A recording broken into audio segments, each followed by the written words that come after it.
ఆయన మహిమతో పరిపూర్ణముగా నిండెను ప్రభుని గృహము. ఆయన మహిమతో పరిపూర్ణముగా నిండెను. ప్రభువు ఇంటిని నిర్మించుచుండే సజీవమైన రాళ్ళతో. ప్రభువు ఇంటిని నిర్మించుచుండే సజీవమైన రాళ్ళతో. ఆయన మహిమ దాని అందుండా, ఆయన మహిమ దాని అందుండా తన సంకల్పమై ఉన్నది, తన సంకల్పమై ఉన్నది. ప్రభుని గృహము ఆయన మహిమతో పరిపూర్ణముగా నిండెను.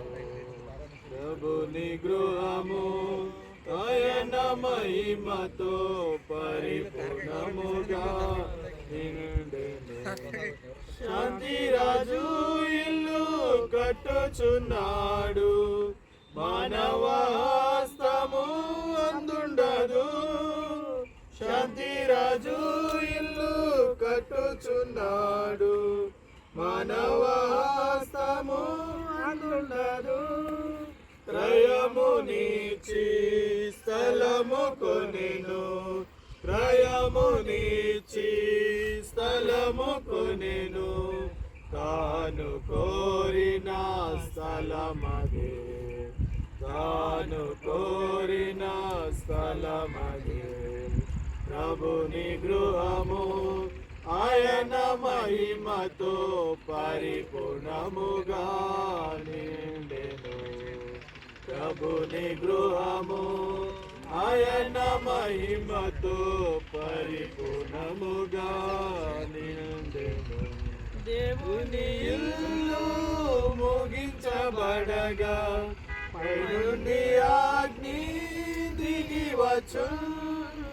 దేవుని ఇల్లు ముగించబడగా పైనుండి అగ్ని దిగి వచ్చును. దహించబడును సర్వమలినము, దహించబడును సర్వమలినము.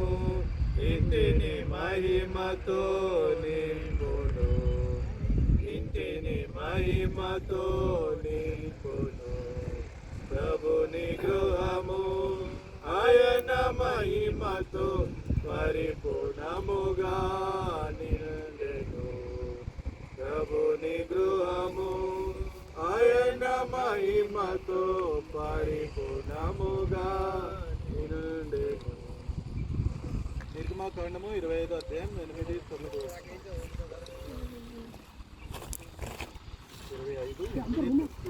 నిర్గమకాండము 25:8.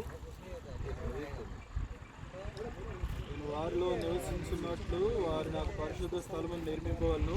నేను నీకు కనపరచు విధముగా మందిరం యొక్క రూపమును దాని ఉపకరణములన్నిటి రూపమును నిర్మింపవాలి.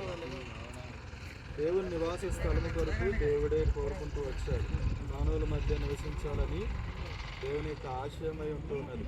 ఆయనే తన ప్రజల మధ్య నివసించుటకు స్థలమును కోరుకొనెను. ఆయన వారి మధ్య నివసించి వారికి దేవుడిగా ఉండాలనేది దేవుని యొక్క ఆశయం ఉంటున్నది. మానవునితో ఉన్న దేవుని సంబంధం తెగిపోయిన తర్వాత ఇది దేవుని యొక్క ఆశ ఆలోచన ఉంటున్నది. అయితే దేవుడు మనలోనే నివసించాలనే కోరిక.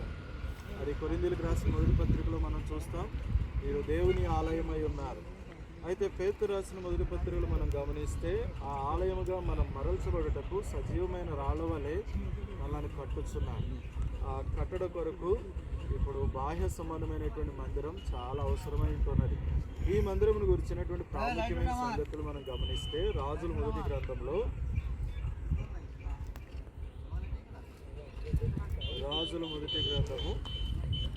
8వ అధ్యాయం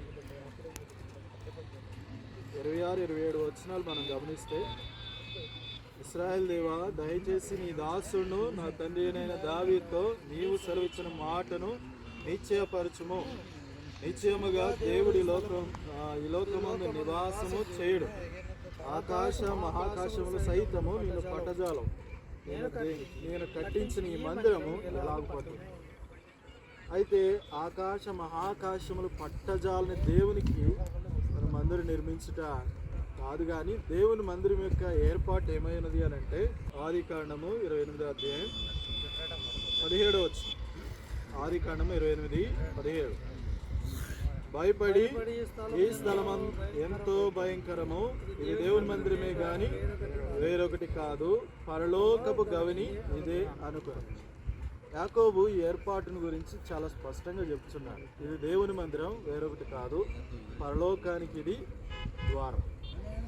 దినవృత్తాంతము 2వ గ్రంథము 7వ అధ్యాయం 14వ వచనం.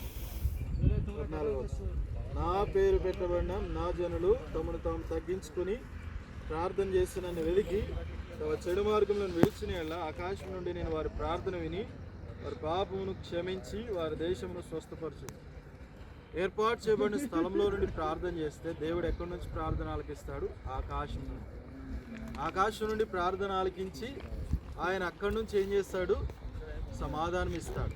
తర్వాత ఈ స్థలం మీద తన దృష్టిని నిలుపుతాడు. ఇది దేవుని మందిరం యొక్క ఏర్పాటు అయి ఉంటున్నది. కాబట్టి ఈ ప్రస్తుత దినాలలో దేవుని పని జరుగునట్లుగా అనేక మంది సజీవమైన రాళ్ళ వల్ల కట్టబడినట్లుగా దేవుని మందిరం యొక్క అవసరం ఎంతో ఉంటున్నది. అపోస్తుల కార్యం 2:42లో మనం చూస్తాం, అట్టి పరిచర్య దేవుని మందిరంలో సాధ్యం. కాబట్టి దేవుడు ఈ ప్రాంతాన్ని ప్రేమించి తన దాసులను బలపరిచి ఈ స్థలంలో తన పని కొరకై ఏర్పాటు చేయ మందిరం ఏర్పాటు చేయబడ్డ దేవుని సంకల్పమై ఉంటున్నది. కాబట్టి మరి ఈ వాక్యాలను బట్టి దేవుని మందిర ఏర్పాటు ఇలా ఉంటున్నది. కాబట్టి ఈ వాక్యాలను బట్టి మరి ఈ స్థలంలో ప్రార్థన చేస్తాం. రానున్న దినాల్లో దేవుడు తన చేయబో కార్యాల కొరకై దేవుడు తన కార్యాలు నెరవేర్చినట్లుగా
దేవా మీరే ద్వారాలు తెరవలసిందిగా కోరుకుంటున్నాను.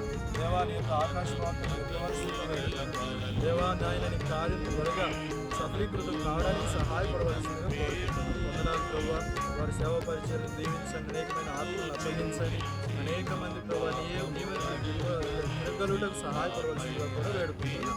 స్తోత్రం రాకుండా పరిచర్యనాలు కొరకు ప్రార్థిస్తాం. కనిపించింది ప్రార్థన చేస్తాం. మరి భవిష్యత్ దేశంలో సహాయపడ ఎడ్యుకేషన్లో తోడు సైనికాలను రక్షించలేదు సోదరుడు ఏమని కొరకు ప్రార్థన చేస్తున్నాం. దేవా మనకిచ్చిన ప్లాన్ కొరకే ఉంది. దేవా ఈ కన్స్ట్రక్షన్ ఆయన ఇంజనీరింగ్ ఉన్నట్టుగా సహాయపడి కనిపించిన దేవ ఎవరైతే కాంటాక్ట్ చేసుకున్నారో అభివృద్ధి కొరకు ప్రార్థించండి. దయచేసి వారు అలక్ష్యం లేకుండా శ్రద్ధతో చేయగలరు సహాయం. కాబట్టి ఈ పనేలో ఎవరైనా రక్షించబడ్డ కార్యాలు చేయండి. ఎవరిని మీరు రక్షించలేదు వారిని సంపూర్ణ స్వార్థను ఆరోగ్యంలో మార్పు పాలు కొరకే స్తోత్రాలు ప్రార్థించడంలో భావించినందుకు స్తోత్రిస్తున్నాను. దేవా బ్రదర్ వారి కుటుంబం వారి పరిచర్య దేవా యొక్క కన్స్ట్రక్షన్ అంతటినీ కృపణ హస్తాలకు అప్పగిస్తున్నాను. మహిమాగంత నీకు ఆరోపిస్తుంది. మీ ఏర్పాటు ఉద్దేశాన్ని సంపూర్ణంగా నెరవేర్చండి. దేవా బిడ్డలకు ఇచ్చిన వాగ్దానాలు మీ సంపూర్ణంగా నెరవేర్చి మీ మంచితనాన్ని చాటు గణపరచబడండి. ఆయన స్థలాలు చుట్టూ ఉన్న ప్రాంతాలన్నింటినీ స్వాధీనంలో పెట్టుకోండి. ఎవరి ద్వారా ఇటు ఆటకు వాటిలు కూడా ప్రభుత్వమని కోరుతుంది. నలుదిక్కులు పరిచయం విస్తరించినట్లుగా సహాయం యేసు క్రీస్తు నామంలో ప్రార్థించడం పెడుతున్నాం తండ్రి. ఆమేన్.